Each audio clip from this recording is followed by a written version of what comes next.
मैं राजूदान चारण, उपनाम राजेश विद्रोही, राजस्थानी काव्यधारा में आपका हार्दिक स्वागत करता हूं। आइए सुनते हैं आज की इस कड़ी में राजस्थानी नीति काव्य के कुछ विलक्षण दोहे। जैसा आप जानते हैं, दुनिया की किसी भाषा में नीति काव्य से संबंधित इतनी उत्कृष्ट पंक्तियां नहीं हैं जैसी कि राजस्थानी भाषा में है।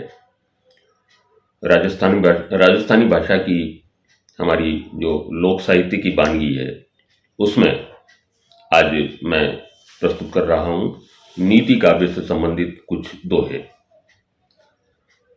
दीह दिहाड़ा जो करे सो बैरी न करंत, दीह दिहाड़ा जो करे सो बैरी न करंत, दीह पलट्या रावणा पत्थर नीर तिरंत। अर्थात दिन जो करता है, दिन का अर्थ है समय। दीह दिहाड़ा जो करे सो बैरी न करंत, यानी समय जो करता है, दिन जो करता है, वो दुश्मन भी नहीं कर सकता।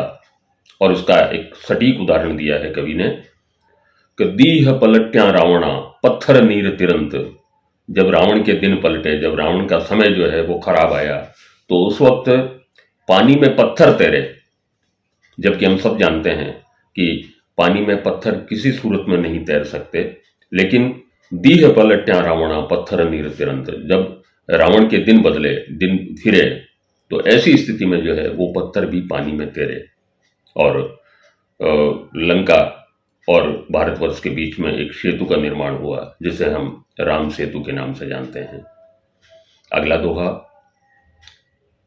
काहू की जाण्या बिना भली भांत सब रीत, काहू की जाण्या बिना भली भांत सब रीत, तीन न कीजे भूल कर प्रीत विरोध प्रतीत। किसी के भी बारे में अच्छी तरह से जाने बगैर ये तीन चीजें कभी ना करें। फिर से सुने, किसी के भी बारे में अच्छी तरह जाने बगैर ये तीन चीजें कभी ना करें। और वो तीन चीजें कौन सी हैं?